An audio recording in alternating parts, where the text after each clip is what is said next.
Chapitre 1. L'hôpital. Personne n'était venu. 3 jours, 6 repas sans compagnie, 2 bouquets en plastique dans un vase d'eau trop clair. Étienne se souvenait encore de la chaleur des papiers plastifiés qu'on lui avait tendus à l'hôpital, comme si les signatures des collègues sur une carte suffisaient à compenser l'absence de tous. Pas de visite, pas de geste, juste des messages impersonnels. Bon rétablissement, Étienne. Il se tenait là, dans le lit, les yeux rivés sur le plafond blanc, comme s'il pouvait y trouver une réponse. Il ne pleurait pas. Il n'avait pas pleuré, mais chaque souffle semblait plus lourd, chaque seconde plus lente. Il aurait voulu que le temps passe plus vite, qu'il puisse sortir d'ici, qu'il puisse retrouver cette normalité dont tout le monde semblait avoir parlé avant l'accident. Mais ces petits gestes de réconfort, il n'en voyait plus l'utilité. Il ferma les yeux en espérant que ça l'aide à supporter cette douleur sourde, cette pression constante sur ses jambes, comme si elles étaient condamnées à rester là, figées. La porte s'ouvrit soudainement. Le bruit du métal contre le cadre, ce qui le fit sursauter. Étienne leva les yeux dans un réflexe immédiat, son cœur battant plus vite sans raison apparente.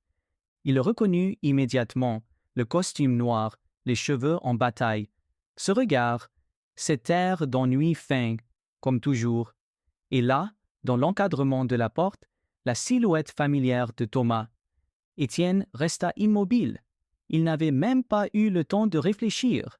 Thomas, lui, balança ses bras derrière son dos comme s'il était déjà dans son bureau, se moquant de tout.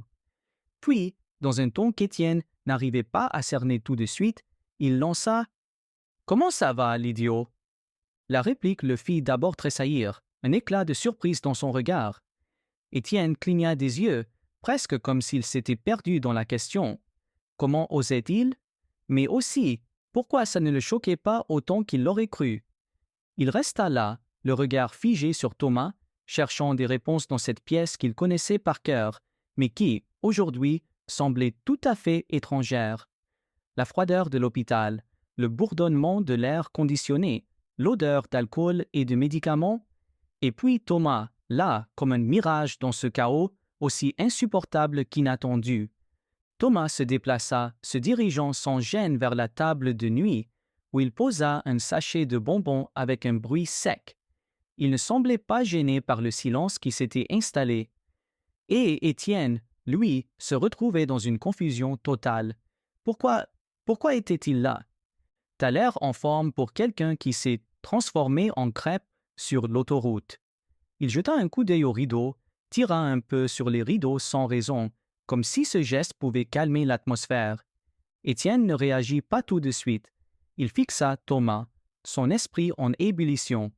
C'était bien lui, non? Celui avec qui il se disputait à longueur de journée au bureau, celui qui ne perdait jamais une occasion de le rabaisser avec ses blagues cinglantes, ses remarques acerbes. Celui qui le poussait à bout, lui, Étienne, toujours sur la défensive. Ce n'était pas possible. Il ne pouvait pas être là par pure gentillesse, ni même par un sens quelconque du devoir. Thomas, quant à lui, s'assit sans attendre une réponse. Il haussait les épaules, comme si tout cela n'avait aucune importance. Pourtant, il semblait presque gêné. Étienne ne parvenait pas à savoir si c'était une facette ou si, pour une raison qu'il ne comprenait pas, il était réellement là. Pourquoi maintenant, après 3 jours de silence radio, et surtout, pourquoi lui? Pourquoi t'es là? La question sort de ses lèvres avant qu'il ne puisse y penser. Son propre ton lui parut un peu plus faible qu'il ne l'avait voulu, mais il était incapable de cacher la curiosité qui bouillonnait sous son indifférence apparente. Thomas ne répondit pas tout de suite. Il scrutait l'intérieur de la chambre comme s'il cherchait un sujet de conversation. Puis, enfin, il dit d'un ton nonchalant « T'inquiète, ce n'est pas par gentillesse, c'est juste que le bureau est chiant sans toi. Personne ne me répond quand je cherche une bagarre. Tu es aussi le seul qui ne menace pas de courir en pleurant aux ressources humaines. » Étienne le regarda en silence. Ce n'était pas ce qu'il attendait. Ces mots étaient familiers, trop familiers. Une banalité qui tranchait avec la situation, une excuse qui sonnait vide, mais quelque chose dans le regard de Thomas avait changé. Il n'arrivait pas à mettre le doigt dessus. Il s'efforça de sourire, mais le geste se perdit, comme si ses lèvres refusaient de se plier. Le malaise était palpable entre eux, et pourtant, Étienne ne pouvait pas s'empêcher de se demander si tout ce qu'il avait cru savoir de Thomas n'était qu'une façade. Une façade qui, peut-être, commençait à se fissurer. Chapitre 2. Complice silencieux. Il y eut un silence qui traîna trop longtemps dans la pièce, celui qui fit que l'air devint lourd. Étienne s'efforça de garder son regard figé sur Thomas, cherchant une quelconque intention derrière son ton sec, derrière son sourire narquois, mais tout ce qu'il réussit à trouver, c'était de l'indifférence, ou du moins ce que Thomas voulait qu'il prenne pour de l'indifférence. Thomas s'avança de nouveau vers le lit, sans se soucier de la douleur qu'Étienne ressentait quand il bougeait trop brusquement. Il s'assit au bord du lit, les bras croisés, jetant un coup d'œil au plafond, puis à l'appareil de perfusion. Tout ce qu'Étienne pouvait entendre, c'était le léger bourdonnement de la machine, une sorte de bruit de fond monotone qui contrastait avec le tumulte dans sa tête. « Alors, raconte. » Le ton de Thomas ne laissait place à aucune émotion. Il semblait plus intéressé par l'état des murs que par la condition de son collègue. Pourtant, Étienne remarqua que son regard restait souvent fixé sur lui, comme si quelque chose dans cette pièce l'intriguait, le dérangeait même. Étienne déglutit. Racontez quoi? Comment il s'était retrouvé ici? La douleur qui ne cessait de le hanter? La solitude écrasante? Non, ce n'était pas ça qu'il voulait dire. Il avait envie de demander à Thomas pourquoi il était là, mais quelque chose l'empêchait de poser cette question. La vérité était trop évidente. Il avait besoin de comprendre. Il hésite. Que dire? Que répondre à un type qui vous traite de incompétent chaque jour, qui vous ignore, vous lance des piques, vous écrase pour être celui qui brille dans le groupe? Et là, tout à coup, il était là, assis sur le bord du lit, avec son air un peu gêné mais toujours froid, comme s'il ne savait pas comment gérer la situation. Il essaya de parler, mais sa voix se brisa sous le poids de tout ce qu'il ressentait, une douleur qu'il n'avait pas encore laissé sortir. « Pourquoi tu… » Il s'arrêta, puis se força à reprendre, son regard se perdant dans l'infini du plafond. « Pourquoi tu fais semblant de t'en foutre ?» Thomas détourna son regard, une lueur furtive d'hésitation traversa ses yeux, comme si la question avait déstabilisé toute sa posture. Puis, il se remit à jouer avec un fil de la couverture, cette fois sans chercher à cacher son malaise. Le sarcasme ne lui venait plus aussi naturellement. « C'est pas que je m'en fous, » dit-il d'un ton moins tranchant. Ses doigts arrêtèrent de tourner dans la couverture et, pour la première fois depuis qu'il était entré, il sembla vraiment regarder Étienne. Pas avec mépris, mais presque comme s'il voulait comprendre quelque chose, bien qu'il ne sache pas comment le formuler. Étienne sentit un frisson parcourir sa colonne vertébrale. Il se redressa un peu dans le lit, cherchant une prise, quelque chose pour l'ancrer dans la réalité de la situation. Pourquoi Thomas, de tous les gens, réagissait-il ainsi? Chapitre 3. Le deuxième jour. Le lendemain, Étienne ouvrit les yeux avec difficulté, encore engourdi par les antidouleurs. Il faisait jour depuis un moment, mais la lumière grise qui passait par la fenêtre rendait l'heure impossible à deviner. Il s'attendait à une autre journée sans visite, sans distraction, juste la routine stérile des soins, les bruits de pas dans le couloir, les infirmières qui entraient avec leur sourire forcé. Il n'avait pas prévu ça. 3 coups secs contre la porte. Il se redressa à moitié surpris. Elle s'ouvrit sans attendre de réponse. Thomas entra, une main dans la poche de son manteau, l'autre tenant un petit sac en papier brun. « Tu ressembles toujours à une sardine molle. » La même voix sèche que la veille. Pas de bonjour, pas de sourire. Étienne fronça les sourcils, encore pris dans l'effet des médicaments. « Qu'est-ce que tu fous là? » Thomas haussa les épaules, posa le sac sur la tablette roulante près du lit. « La bouffe d'hôpital, c'est de la purée beige sans âme. Je me suis dit que t'en avais assez souffert. » Étienne ouvrit le sac. Une simple baguette fraîche, un petit pot de tapenade, un fruit. Rien de spectaculaire, mais ça sentait bon, vrai, humain. Il releva les yeux, mais Thomas s'était déjà éloigné, accoudé au rebord de la fenêtre, regard perdu dehors. « Tu restes? »« J'ai pas le temps, » répondit Thomas, toujours sans le regarder. « Je voulais juste éviter que tu meures d'ennui culinaire. » Il se tourna finalement vers lui, le visage impassible. « Et mange. T'as déjà l'air d'un squelette bureaucratique. Pas besoin d'ajouter l'anémie au menu. » Étienne ne répondit pas. Il observait Thomas comme on observe une peinture dont on n'arrive pas à comprendre la composition. Rien ne collait. Il est venu. Il est revenu avec à manger. Et toujours cette distance, cette ironie, comme une armure qu'il ne voulait pas retirer. Thomas tourna les talons. « J'ai une réunion dans 1 heure. » Et il sortit, sans un mot de plus. Le silence revint. Étienne resta là, le sac encore dans les mains. Il n'avait pas faim, mais il ouvrit la baguette et la goûta. Un peu de tapenade sur le coin du pain. C'était bon, et il ne comprenait rien du tout. Chapitre 4. L'ennemi en bonne santé. Le 3e jour, Thomas revint. Pas de sac ce coup-ci, mais un café à la main, le genre de gobelet trop cher d'un petit bar indépendant. Il en posa un 2e sur la table sans un mot, s'installa dans le fauteuil près du lit, l'air de s'ennuyer profondément. Étienne n'avait même plus la force de demander « pourquoi ?» Il le fixait simplement, chaque jour un peu plus dérouté. Thomas n'agissait ni comme un ami, ni comme un simple collègue. Il restait égal à lui-même, sarcastique, fermé, avec ce regard toujours un peu moqueur. Mais il revenait. Le 4e jour, il apporta un vieux magazine et le jeta sur le lit. « Tiens, vu que tu ne peux plus courir le marathon ni gagner de prix d'élégance, au moins t'auras l'air cultivé. » Étienne leva un sourcil mais ouvrit le magazine. Il y avait un post-it collé sur une page avec une photo ridicule de leur patron, prise lors d'un gala d'entreprise. Dessus, Thomas avait écrit « Le prochain costume-cravate qui me parle de synergie finit comme toi. Tu as été prévenu. » Étienne rit. Un vrai, bref, un peu douloureux. Il n'avait pas ri depuis l'accident. Le 5e jour, Thomas resta plus longtemps. Il répondit aux messages sur son téléphone, marmonna contre un client stupide, commenta les émissions nulles à la télé, comme s'il faisait partie du décor, comme s'il avait toujours été là. Étienne finit par craquer. « Tu viens tous les jours. Pourquoi, au juste ?» Un ton neutre, mais la question était sérieuse. Thomas ne leva même pas les yeux de son téléphone. « Je veux que mon ennemi du bureau préféré se rétablisse. C'est moins drôle d'insulter un mec alité et plein de tubes. » Étienne attendit, mais rien ne suivit. Aucune trace de tendresse, de gêne, rien.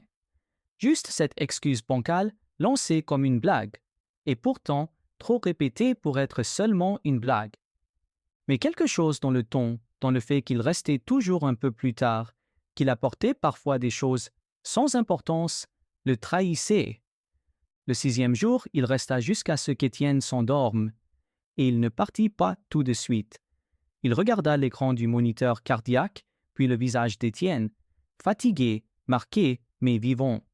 Il murmura très bas, presque pour lui-même, « T'as pas le droit de crever.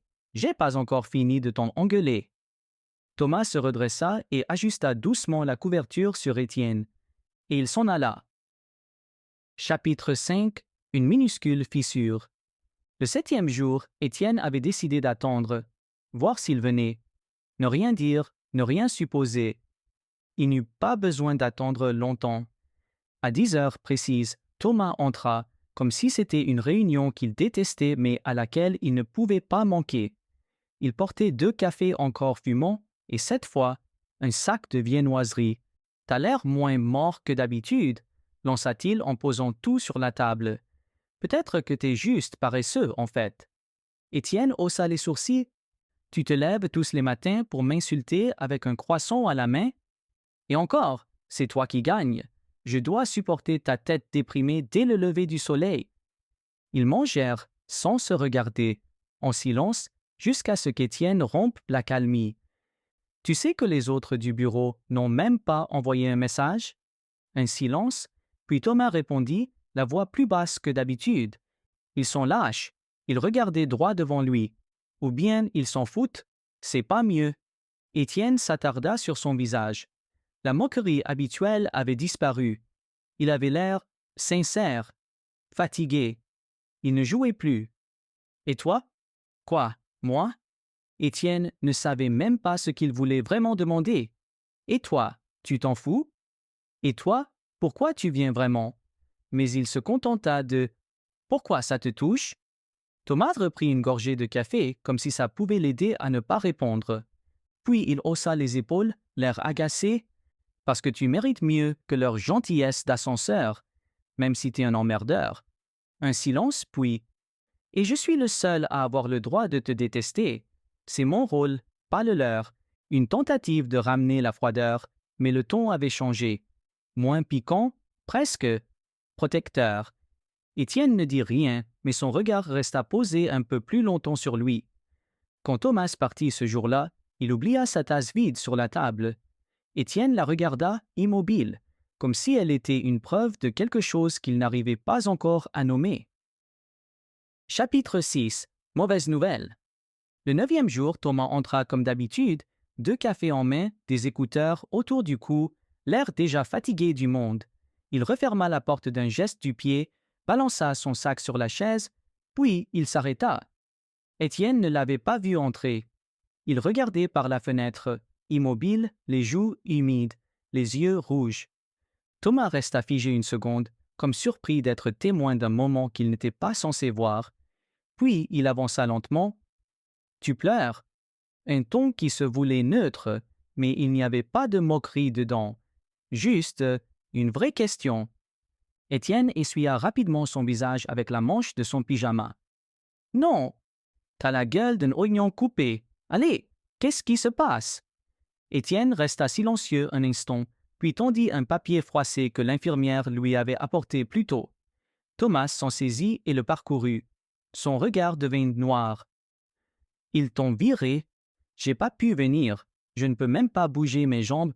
Thomas, ils ont dit que mon poste exigeait une présence physique constante. » Il sourit, amer. « Même pas un appel, juste une notification froide. J'ai lu ça tout seul, ce matin. » Thomas plia lentement le papier, les mâchoires serrées. « Le patron est une ordure, je l'ai toujours su. Mais là… » Il se leva brusquement et fit les 100 pas. « Ils peuvent pas faire ça. Pas comme ça. T'étais l'un des seuls qui foutait vraiment quelque chose dans ce foutu bureau. T'étais loyal, compétent. Tu gérais mieux que la moitié de leurs larbins présents physiquement. » Étienne ferma les yeux. « Je suis juste fatigué, Thomas. Je me sens inutile. » Silence. Puis Thomas s'assit à nouveau, cette fois plus près. Il n'avait pas de mots doux, mais sa voix était plus basse, plus calme. « T'es pas inutile, c'est eux qui sont aveugles et lâches. Ils t'ont laissé tomber parce qu'ils ne savent pas faire face à ce qui est réel. » Un silence. « T'as toujours été meilleur qu'eux, même quand t'étais chiant comme la pluie. » Étienne esquissa un rire mouillé. Thomas regarda ailleurs, comme s'il regrettait d'avoir dit quelque chose de trop sincère. Il toussa. « Bref, si tu veux qu'on aille brûler leur fauteuil en cuir quand tu remarches, je peux te prêter un briquet. »« Tu comptes revenir demain aussi ?» demanda Étienne d'une voix plus faible. Thomas prit une gorgée de café, haussa les épaules. « Tant que t'as encore besoin de pleurer devant quelqu'un qui t'apporte du café, ouais, je suppose que je suis coincé. » Mais cette fois, il ne dit pas ça avec dureté. Chapitre 7. Le mot que personne ne veut entendre. Le 10e jour, Étienne ne regardait plus par la fenêtre. Il fixait le plafond, l'air absent, les mains croisées sur son ventre, comme un prisonnier qui avait cessé de faire des plans d'évasion. Thomas entra sans frapper. Il avait des biscuits salés dans un sachet et un vieux pull trop grand. Sûrement pour Étienne, même s'il n'avait rien dit. Il posa les tout sur la table et regarda son ennemi sans dire un mot. « Quoi cette fois ?» finit-il par demander. « La télé est morte? L'infirmière t'a refusé un bain de mousse ?» Étienne ne répondit pas. Il tourna lentement la tête vers lui, les yeux vides. « Ils disent que je ne marcherai probablement plus. » Le silence s'abattit, dense, lourd. Thomas cligna des yeux comme si les mots lui étaient entrés directement dans la poitrine. « Ah! Il reste là, figé, les mains dans les poches. Puis il souffla. C'est bien leur genre. T'annoncer ça avec des probablement, comme si c'était un rapport météo. Il tira la chaise, s'assit plus près du lit que d'habitude, le regard fuyant. Bon, ok, t'es paralysé. Pause. Mais t'étais déjà chiant quand tu marchais, alors tu seras chiant en fauteuil. Et moi, je suis tenace. Je te supporterai quand même. Un mince sourire tira les lèvres d'Étienne, un peu brisées. C'est ta manière de me remonter le moral? Thomas le fixa, puis haussa les épaules. Je fais ce que je peux. J'ai pas fait l'école de réconfort, mais t'as pas le droit de t'écrouler maintenant. T'as une réputation à tenir. L'irritant de service. Mon opposé préféré. Il marqua une pause, puis ajouta un peu plus bas. Et puis, je ne suis pas prêt à te perdre. Le silence s'installa à nouveau. Étienne cligna des yeux, un peu troublé, cherchant dans le regard de Thomas ce qu'il n'osait pas nommer.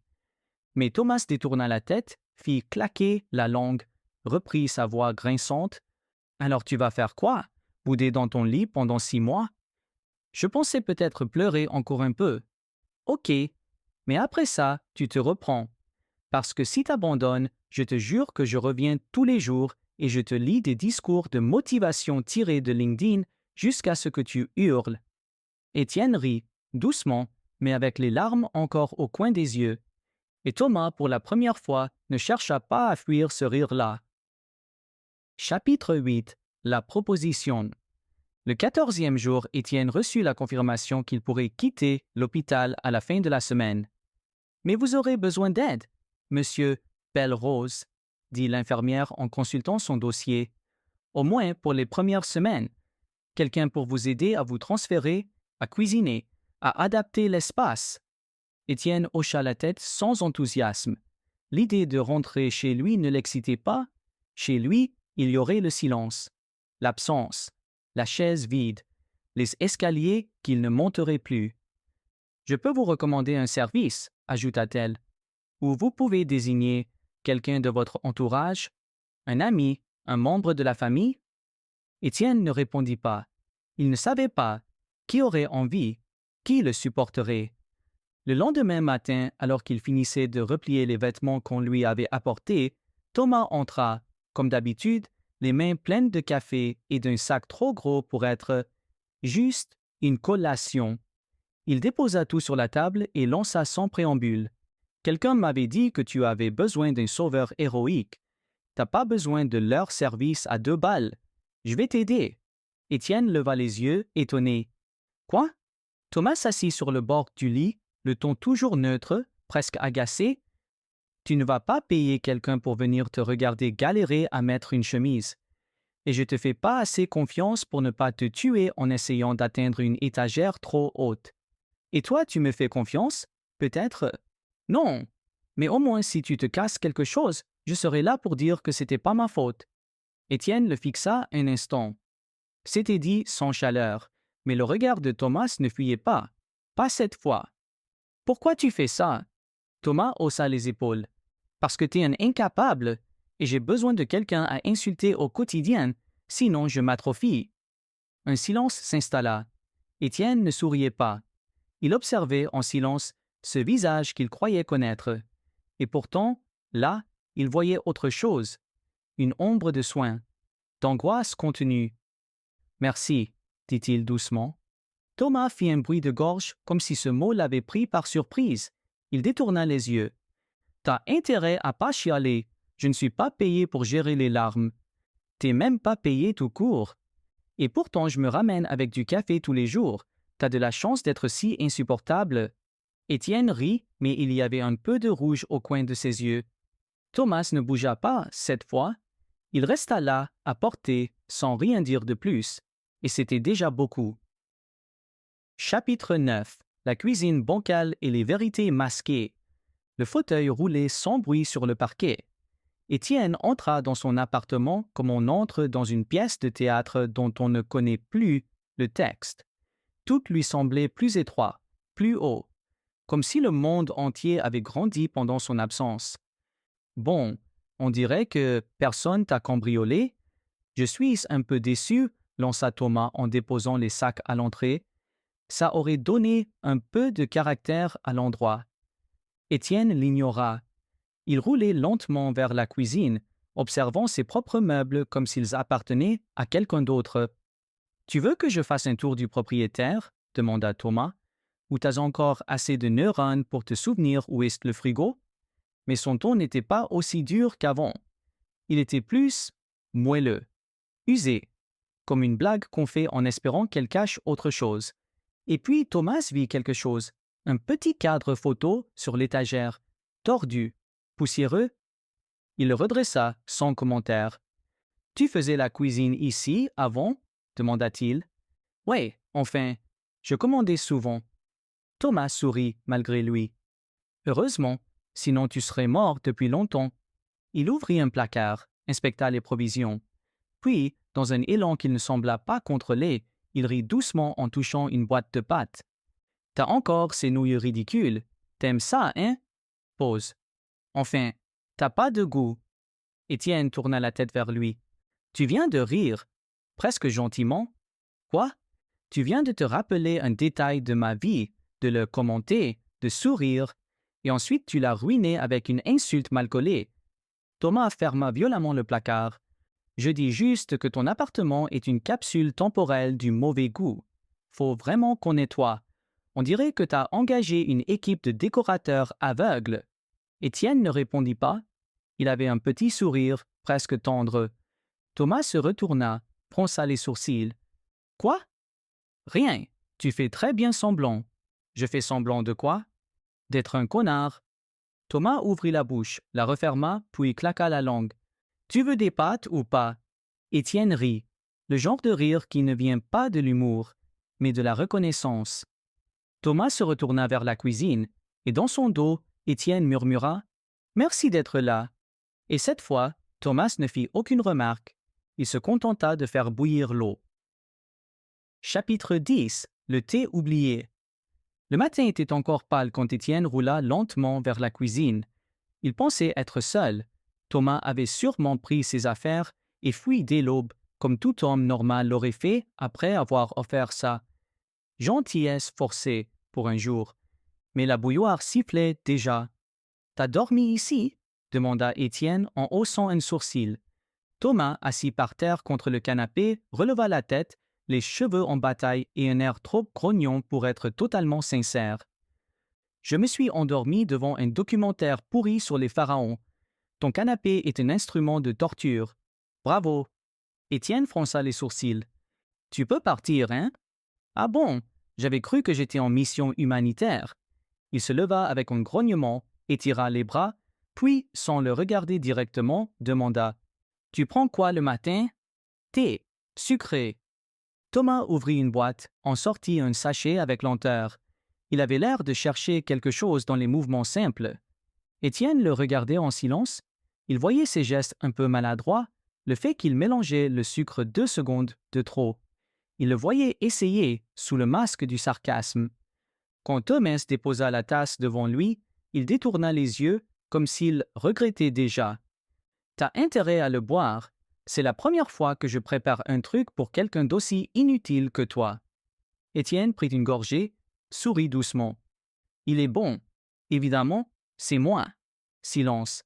Pas tendu, juste là. Puis Thomas reprit un peu plus bas. « Je suis repassé chez toi hier. J'ai descendu quelques affaires. Des fringues, des bouquins. T'étais pas obligé. » Je sais. Il ne développa pas. Étienne non plus. Mais ce jour-là, pour la première fois depuis l'accident, la cuisine ne semblait plus étrangère. Chapitre 11. Une plante sur le rebord. Le soleil filtrait doucement à travers les rideaux que Thomas avait ouverts parce que ça sentait le caveau ici. Étienne, encore en pyjama, roulait lentement vers le salon. Quelque chose était différent. Il mit quelques secondes à le remarquer. « C'est quoi ça? » Thomas, assis sur le sol avec un bol de céréales, haussa un sourcil sans lever les yeux de son portable. « Une plante? T'en as entendu parler? Elles font un truc révolutionnaire. Elles respirent. » Étienne roula vers le rebord de la fenêtre. Une petite plante en pot, visiblement toute neuve, trônait là avec un air timide, verte, vivante, détonnante dans le décor usé. « Tu l'as achetée? »« Non, elle m'a suivi depuis le magasin. Elle disait que ton salon manquait cruellement d'âme. » Étienne le fixa. Thomas fit semblant de ne pas voir, mais ses oreilles, elles, rougissaient un peu.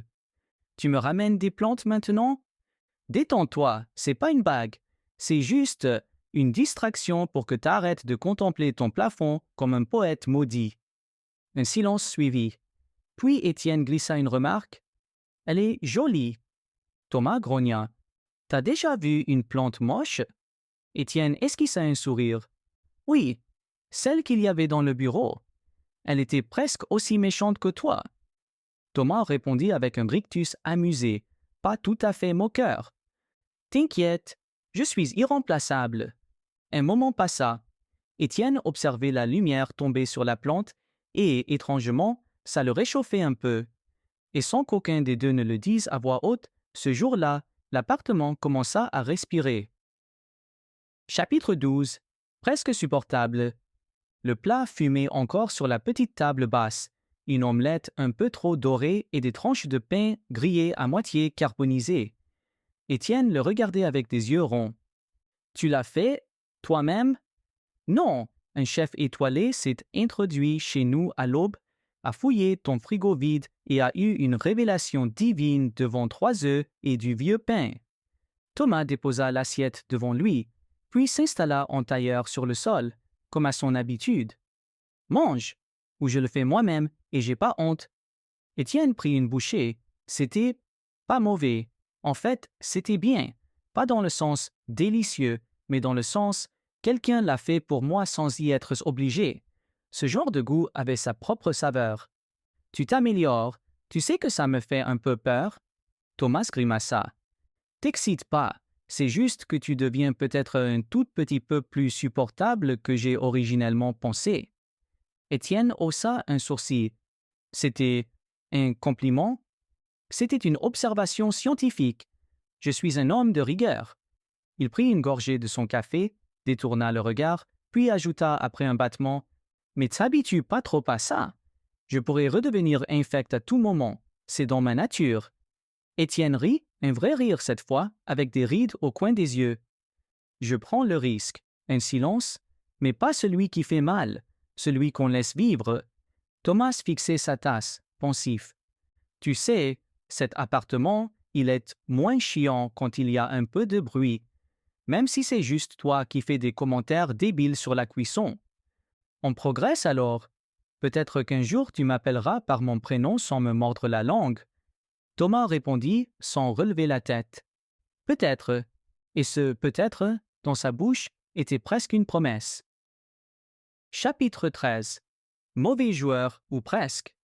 Thomas était censé ranger la pile de papier abandonnée sous la table, ce qu'il fit, plus ou moins.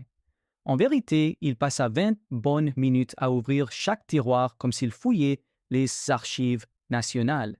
Et au fond d'un vieux meuble, il tomba sur une boîte poussiéreuse.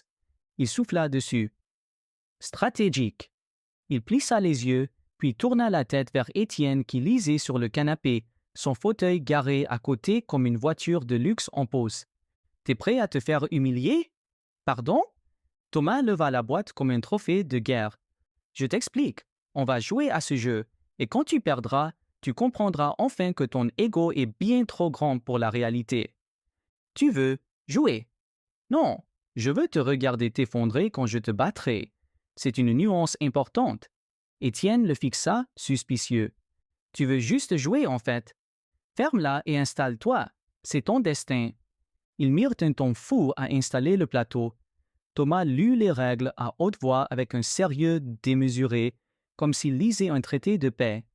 Étienne, lui, ne pouvait s'empêcher de sourire en coin à chaque tirade pompeuse de son colocataire autodésigné.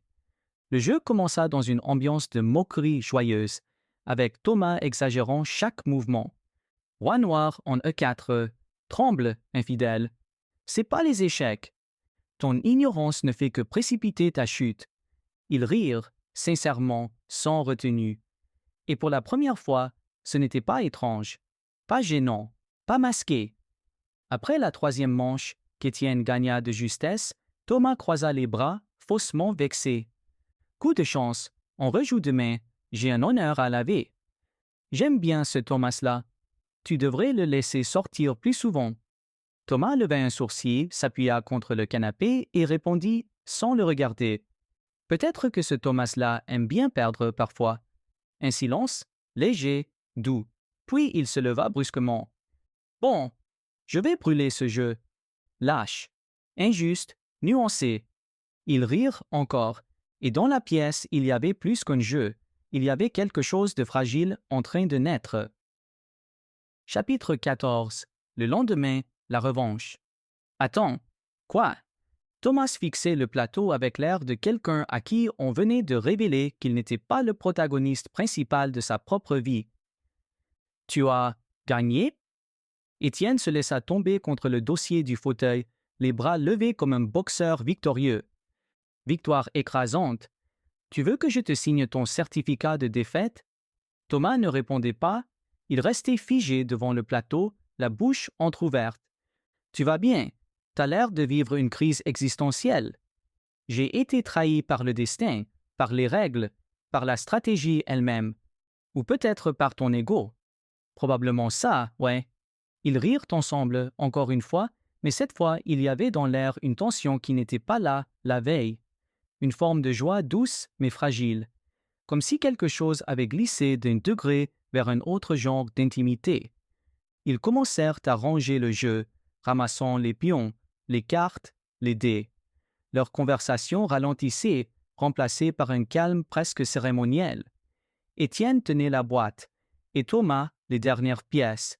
Sans trop y penser, ils se penchèrent en même temps, et leurs mains se frôlèrent. Pas un simple frôlement, un contact, léger mais clair, le genre de contact qui gèle le temps. Thomas recula légèrement, ses yeux s'ouvrant un peu trop, et il laissa tomber un pion. Étienne sentit un frisson lui traverser l'échine. Il baissa les yeux vers leurs mains, puis vers Thomas. Silence, pas un mot, juste un souffle retenu. C'était un accident, coupa Thomas un peu trop vite. Ouais, bien sûr. Ils évitèrent tous deux de se regarder pendant quelques secondes qui parurent très longues, puis Thomas s'éclaircit la gorge. Bon, je vais faire du thé pour fêter ta fausse victoire. Je prends ça comme une reconnaissance officielle. Tu prends tout comme une reconnaissance officielle.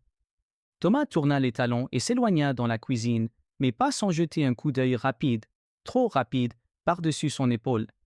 Étienne, resté seul avec la boîte sur ses genoux, la tenait comme si elle contenait des secrets. Et quelque part entre les dés et les règles, il y avait maintenant un silence chargé de quelque chose de nouveau. Chapitre 15. Ce qu'on perd et ce qu'on gagne. Le soleil du matin traversait les rideaux mal fermés, dessinant des lignes pâles sur le sol. Sur la table, 2 tasses, l'une avec un renard déformé par le lave-vaisselle, l'autre avec l'inscription « Gagnant moral ». Thomas avait fait des crêpes, mal, mais elles étaient là. Ils étaient devenus étrangement simples ensemble. Rire sans se surveiller, blagues sans pique, une routine flottante. Ce jour-là, Thomas rentra du supermarché avec trop de choses inutiles. Des biscuits au sésame, un fromage douteux, un puzzle de 1000 pièces qu'il prétendit avoir acheté juste pour torturer Étienne intellectuellement. Mais il trouva Étienne figé, seul dans le salon, le fauteuil tourné vers la fenêtre, les mains crispées sur les roues. Sa mâchoire était serrée, et il ne tourna même pas la tête. « Étienne, qu'est-ce que tu fais? T'essaies de communiquer avec le soleil? » Pas de réponse. Thomas fronça les sourcils et déposa les sacs. « Étienne ?» Un battement, puis une voix presque cassée. « J'ai eu un appel de l'hôpital. » Thomas ne dit rien. Il s'approche lentement. « Et ?» Le médecin voulait être plus clair, plus direct. « Il pense que c'est définitif, que mes jambes, que je ne pourrai plus marcher. » Un silence tomba, dense, comme une nappe mouillée.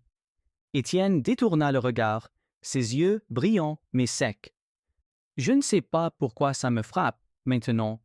J'aurais dû le voir venir. Mais là, c'est réel. officiel, comme un cachet rouge sur un document, irrévocable. Thomas resta debout, les bras croisés, les lèvres serrées. Il resta ainsi trop longtemps. Étienne finit par rire, un son étranglé. « Tu peux partir si tu veux. » C'est le moment dramatique où l'ami improvisé prend la fuite discrète pour ne pas avoir à porter le poids. Thomas leva les yeux au ciel. « Tu me prends pour un figurant dans un téléfilm ?» Il s'accroupit face à lui, posant un coude sur le bras du fauteuil. « T'es un abruti si tu penses que ça change quelque chose. » « Je suis un abruti parce que je suis en fauteuil? » « Non! T'étais déjà un abruti bien avant ça. C'était indépendant de ton état physique. » Étienne lâcha un rire mouillé. Il essuya rapidement ses yeux avec le revers de sa manche. « T'es pas obligé de faire ça, de rester, d'alléger les choses. » Thomas répondit doucement, mais sans quitter son ton légèrement moqueur. « J'ai pas besoin d'une excuse pour rester, mais si t'insistes, je peux dire que je suis juste là pour continuer de te battre à stratégique. » Il tendit la main, cette fois volontairement. Étienne hésita, puis la prit, et même si aucun mot de plus ne fut prononcé, tout ce qu'il fallait dire était déjà passé par ce geste. Chapitre 16. Le poids dans la gorge. Le soir tombait. La lumière dans l'appartement était basse, douce, tamisée par une lampe que Thomas avait accidentellement cassée une semaine plus tôt et réparée maladroitement avec du ruban adhésif. Il ne parlait pas vraiment. Thomas était allongé, de travers sur le tapis, une bière tiède dans la main. Étienne était à côté, dans son fauteuil, les mains croisées. Le jeu de société de la veille traînait encore sur la table, un plateau de reste entre eux. C'était calme, trop calme. « Je ne pensais pas que le silence pouvait être aussi bruyant, » dit Étienne, presque pour lui-même. Thomas tourna légèrement la tête, sans commenter. Étienne inspira. « Tu sais ce qui me fait le plus peur? Qu'un jour j'ai épuisé mon stock d'insultes? » Un demi-sourire, mais il s'effaça vite. « C'est pas la douleur, ni même le fauteuil, c'est de plus jamais me sentir normal, de plus jamais être regardé sans pitié, ou avec gêne, ou avec cette foutue gentillesse forcée que les gens mettent comme un pansement sur ta dignité. » Thomas ne répondit pas immédiatement. Il se redressa un peu, posant la bouteille vide sur le sol. « T'étais déjà pas normal avant, Étienne. » Le rire d'Étienne fut court, pincé. « Tu sais ce que je veux dire? »« Ouais, je sais. » Le silence revint, mais plus doux cette fois. « Tu sais ce que je vois, moi, quand je te regarde? Un mec sarcastique et frustré qui sent un peu le café froid? Un abruti, ouais, mais aussi un mec qui continue. Même quand c'est merdique, même quand il pense qu'il doit tout porter tout seul, même quand il veut que personne ne voit qu'il a peur. » Étienne baissa les yeux. Les mots semblaient là flotter autour de lui, comme une couverture mal ajustée. « Et ça, c'est pas rien, » ajouta Thomas, presque à voix basse. Ils ne se regardaient pas. C'était plus facile comme ça, plus vrai. « Je t'ai jamais dit merci, » murmura Étienne. « Et j'espère que tu continueras à ne pas le faire, » répondit Thomas. Mais il y avait dans sa voix un tremblement, un quelque chose qui n'avait rien de froid. Ils restèrent là, côte à côte, à ne rien faire, à tout sentir. Ce n'était pas encore de l'amour, mais ce n'était plus juste de l'habitude. C'était eux. Chapitre 17. Rien n'était jamais de la haine. Le salon était plongé dans une lumière orangée. Une pluie fine tapait doucement contre les fenêtres, créant une ambiance feutrée, presque intime. Étienne feuilletait un vieux magazine, sans vraiment le lire. Thomas, lui, était assis à l'envers sur le canapé, les jambes pendantes par-dessus le dossier, jouant avec une vieille pièce de monnaie trouvée entre les coussins. Il parlait peu ce soir-là, comme si les mots étaient devenus superflus. Et pourtant, quelque chose flottait dans l'air, quelque chose d'inachevé. « Tu te rappelles, la première fois qu'on s'est disputé devant tout le monde au bureau? Laquelle? Il y en avait au moins 30. Celle-là était juste la bande-annonce. » Thomas rit, mais ne détourna pas le regard. Il regardait toujours la pièce entre ses doigts, la faisant danser comme un métronome nerveux. « J'ai été con, » dit-il soudain. Étienne leva un sourcil. « Tu dis ça comme si c'était la première fois. T'as eu plein d'occasions d'être con. T'as même eu du talent pour ça. Mais sa voix était douce, presque moqueuse sans l'être. Thomas sourit, mais son regard restait sérieux. Il finit par poser la pièce. Je t'ai jamais détesté, tu sais. Pardon? Je faisais genre, parce que tu me faisais flipper, je crois. Pas parce que t'étais méchant, mais parce que t'étais brillant, sarcastique, trop calme, et que tu me regardais comme si tu pouvais lire en moi. J'avais l'impression d'être transparente à côté de toi. Étienne s'immobilisa. Thomas inspira un peu plus fort, comme si l'air pesait. J'étais nul pour parler à quelqu'un que je appréciais. Alors j'ai fait ce que je savais faire, gueuler, me moquer, être insupportable. Parce que j'en avais un. Il hésite. Un coup de cœur, putain. Voilà, depuis le début. Un silence. Étienne le fixait, bouche entr'ouverte. T'avais un coup de cœur sur moi, même quand tu m'appelais limace arrogante devant la machine à café? Surtout à ce moment-là. Un rire nerveux s'échappa d'Étienne. Il passa une main dans ses cheveux, les joues rouges, les yeux brillants d'un mélange d'incrédulité et de quelque chose d'autre. Je pensais que tu me détestais. Je pensais que j'étais juste ton souffre-douleur verbal. Je t'ai haï aussi, tu sais. Tu viens de dire que tu m'as haï? Oui. Et j'ai aussi eu un coup de cœur pour toi. Et je me suis haï pour ça. Alors, on est deux idiots. Ils se regardèrent, enfin, longtemps. Tout semblait s'arrêter, sauf la pluie et les battements et le feu léger dans leurs regards. Et maintenant, murmura Thomas, maintenant tu peux venir ici, si tu veux. Il le fit, lentement, sans trop savoir comment.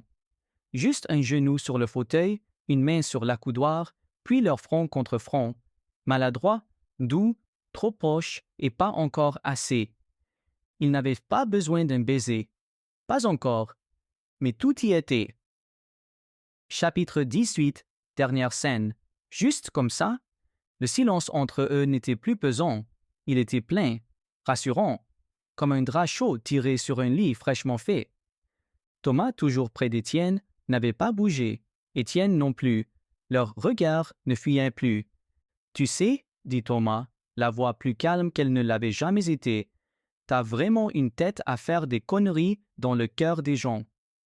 Et toi, t'as une tête à faire fuir tout le monde, sauf les masochistes, répondit Étienne, un sourire au coin des lèvres.